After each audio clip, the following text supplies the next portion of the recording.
नमस्कार साथियों, मैं doctor Haroon Iqbal, consultant physician Khushlok hospital and Medwin clinic Bareilly. आज हम थोड़ी सी बात करेंगे डायबिटीज़ के बारे में। जैसा कि आप सब जानते हैं, डायबिटीज़ एक फैलती हुई बीमारी है, एक लाइफस्टाइल डिजीज़ है जो आजकल पूरे देश को क्या पूरे विश्व को अफेक्ट कर रही है। और डायबिटीज़ के सबसे ज़्यादा मरीज़ इस वक्त अगर कहीं हैं तो भारत में मौजूद हैं। हम लोग इस वक्त डायबिटीज़ में टॉप पर बैठे हुए हैं और जो देख हालात लगते हैं आगे के, उससे लगता है कि हमारी देश में दिनों दिन डायबिटीज़ के मरीजों की संख्या समय के साथ बढ़ती जाएगी। डायबिटीज़ एक ऐसी बीमारी है जिसको समझने के लिए हमें बस इतना जानना ज़रूरी है कि हमें सिर्फ शुगर के नंबर्स को कम नहीं करना है। हमें डायबिटीज़ से संबंधित उसके द्वारा अफेक्टेड हमारे हार्ट के मसलों को, किडनी के मसलों को और हमारी उससे बचने वाली दिमाग की मांसपेशियों नसों को, इन सब कुछ चीज़ों को जो है समझने की ज़रूरत पड़ेगी। आप समझें, डायबिटीज़ जो है वो एक ऐसी बीमारी है जिसकी वजह से बढ़ी हुई शुगर, जो कि कोलेस्ट्रॉल को बढ़ाती है मुख्यतः, और उस कोलेस्ट्रॉल के बढ़ने से जो है आपके खून की नलियाँ ब्लॉक होती हैं। पहले छोटी नलियाँ ब्लॉक होती हैं और उसके बाद बड़ी नलियाँ ब्लॉक होती हैं। तो इस तरीके से हमारे जो डायबिटीज़ के पेशेंट्स होते हैं उसको माइक्रोवेस्कुलर और मैक्रोवेस्कुलर कॉम्प्लिकेशंस आते हैं, यानी कि हार्ट के प्रॉब्लम्स, ब्रेन के प्रॉब्लम्स जैसे लकवा मारना, हार्ट अटैक पड़ना, किडनी खराब होना, आंखें खराब होना, नसें खराब होना। अगर आपको कभी भी लगता है कि आपको इसमें से कोई भी दिक्कतें महसूस हो रही हैं, जैसे देखने में प्रॉब्लम आ रही है, कानों से सुनने में दिक्कत आ रही है, हड्डियों में दर्द ज़्यादा रह रहा है, या प्यास ज़्यादा लग रही है, पेशाब ज़्यादा आ रहा है, भूख ज़्यादा लग रही है, बार बार होंठ सूख रहे हैं, बार बार आपको लगता है कि मुझे जो है टॉयलेट के लिए उठ के जाना पड़ेगा, या पेट बहुत ज़्यादा ख़राब रह रहा है, हाथ पैरों में झंझनाहट रह रही है, तो ये सारे डायबिटीज़ के सिम्टम्स हैं। अगर ऐसा कुछ भी आप महसूस करते हैं या देखने में आपको समस्या महसूस होती है तो अपना शुगर का टेस्ट ज़रूर कराएं। शुगर के टेस्ट भी हमारे कई प्रकार के हैं। जो मोस्ट कॉमन, अगर कभी भी आपको लगता है कि आप समझ नहीं पा रहे हैं कि आपकी शुगर ठीक है कि नहीं है, तो ओरल ग्लूकोज टॉलरेंस टेस्ट आप करें, जिसमें आप 1 लीटर पानी के अंदर 100 ग्राम ग्लूकोज घोल करके पी लें और 1 घंटे के बाद अपनी शुगर को टेस्ट करें।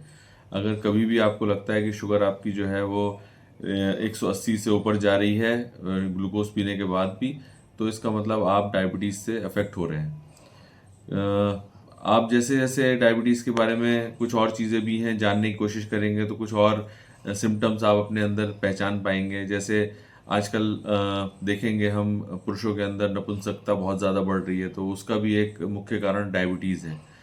अगर आपको इरेक्टाइल डिसफंक्शन हो रहा है तो आप अपने तुरंत हार्ट की जांचें कराएं, क्योंकि अगर आप नहीं कराएंगे तो आपको हार्ट अटैक का रिस्क बढ़ जाएगा। ये एक इंडिकेटर है आपको हार्ट की प्रॉब्लम होने का।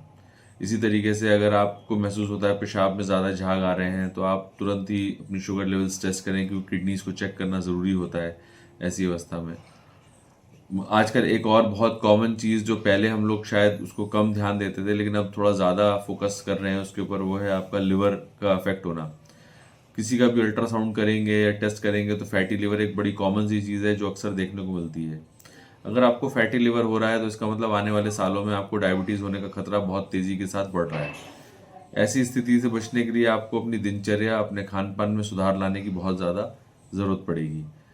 इसको ट्रीट करेंगे नहीं तो नहीं करने से हम लोग एक एपिडेमिक पे, फैटी लिवर के एपिडेमिक पे बैठे हुए हैं और ये आगे चल के बहुत ज़्यादा दिक्कतें पैदा करेगा। आप तुरंत डायबिटीज़ के घेरे में आ जाएंगे। तो कोशिश करें कि जैसे ही आपको फैटी लिवर डायग्नोज हो रहा है आप अपना वेट रिडक्शन करें, at least 10% of the body weight जो है वो रिड्यूस करें। डायबिटीज़ से बचने के उपाय क्या क्या हैं? देखिए, हम शायद अगर अपने पुराने लोगों को, अपनी पुरानी जनरेशन्स को देखें तो उन लोगों में इतना ज़्यादा डायबिटीज़ का प्रकोप नहीं था। उसके बहुत सारे रीज़न थे, क्योंकि आज की जनरेशन जो है वो ज़्यादातर अपना समय बिस्तर के ऊपर बिताती है और खेल कूद कम करती है।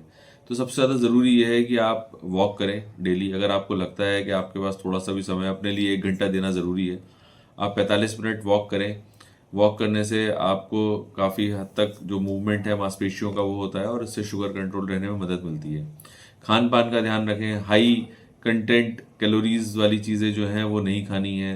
हाई कार्बोहाइड्रेट कंटेंट की चीज़ें नहीं खानी है, उसको अवॉइड करना चाहिए। जैसे मिठाइयाँ, जैसे घी, तली हुई चीज़ें अवॉइड करनी चाहिए। जैसे आजकल बहुत कॉमन है, हम लोग वेस्टर्न कल्चर की तरफ बढ़ रहे हैं तो बर्गर और पिज़्ज़ा वगैरह हमारे यहाँ बच्चे काफ़ी ज़्यादा खाते हैं। सबसे ज़्यादा बड़ा जहर जो इस वक्त हम लोग, हर आदमी जो कंज्यूम कर रहा है वो है कोल्ड ड्रिंक। कोल्ड ड्रिंक नामक जहर जो शुगर को बढ़ाने में पहले नंबर पर आता है, सबसे ज़्यादा हाईएस्ट कंटेंट ऑफ शुगर उसी के अंदर है, तो उससे बचना चाहिए। कुछ केसेस में ऐसा भी होता है जिसमें आप नहीं बच सकते, लेकिन अगर ऐसी कोई स्थिति भी आती है तो आपको ध्यान रखना है कि आप सबसे पहली चीज़ दवाई स्टार्ट करने से पहले मेडिकल न्यूट्रिशन थेरेपी पे जाएं, यानी कि अपनी डाइट कंट्रोल करें और कोशिश करें कि कार्बोहाइड्रेट कंटेंट वाली चीज़ों को कम से कम इस्तेमाल करें, जैसे ज़मीन के नीचे उगने वाली सब्जियां, जैसे बहुत ज़्यादा शुगर वाले फल, ख़ास तौर से केला, अंगूर, आम, चीकू, ये सब हाई कैलोरी कंटेंट वाले फ्रूट्स और फूड्स हैं, इससे बचना चाहिए। कोशिश करें कि मल्टीग्रेन आटा यूज़ करें या मिलेट्स के आटे यूज़ करें, जिससे कि शुगर लेवल्स आपके स्पाइक ना करें खाना खाने के बाद में। और रात को खाना खाने के बाद टहलें। कोशिश करें कि रात का खाना आप शाम को 7 बजे तक खा लें और हमेशा पेट में थोड़ी जगह छोड़ें। खाना पूरा पेट भर के ना खाएं, अदरवाइज शुगर लेवल्स बहुत ज़्यादा स्पाइक करेंगे और थोड़ा सा भी शुगर लेवल स्पाइक चीज़ों को नुकसान पहुंचाता है। ये सब चीज़ों का ध्यान रखना बहुत ज़रूरी है। और इसके अलावा कभी भी बिना डॉक्टर की सलाह के दवा शुगर की दवाइयाँ स्टार्ट ना करें, क्योंकि स्टार्टिंग फेज में जब आपको डायबिटीज़ डिटेक्ट होती है उस वक्त भी आप हल्की दवाइयों के साथ काम कर सकते हैं। बहुत से लोग तुरंत के तुरंत एकदम से हाईएस्ट पोटेंसी की दवाइयाँ स्टार्ट कर देते हैं, तो उससे बचना चाहिए। कोशिश करें कि अपनी दवाइयाँ आप समय पे खाएं। अपने हाइपोग्लाइसीमिया यानी शुगर कम होने के लक्षणों को आप पहचानें, शुगर बढ़ने के लक्षणों को पहचानें, क्योंकि अगर आप इसको नहीं पहचानेंगे तो रिस्क ऑफ इन्फेक्शंस बढ़ जाएगा, आपको रिस्क ऑफ हार्ट अटैक बढ़ जाएगा, इरेक्टाइल डिस्फंक्शन का खतरा बढ़ेगा, आंखें खराब होने का खतरा बढ़ेगा, इसलिए किडनियाँ खराब होने का खतरा बढ़ेगा। तो इसलिए कोशिश ये करें कि अपनी शुगर को जितना हो सके उतना कंट्रोल में रखें। नियमित रूप से व्यायाम करें, खान पान का ध्यान रखें और नियमित रूप से अपनी शुगर की जांच करते रहें। धन्यवाद। मेरी आप सबको शुभकामनाएं हैं और उम्मीद करता हूं कि आप सब लोग जो हैं वो अपनी शुगर का ध्यान रखेंगे और अपने आप को स्वस्थ और सेहतमंद बनाएंगे। धन्यवाद।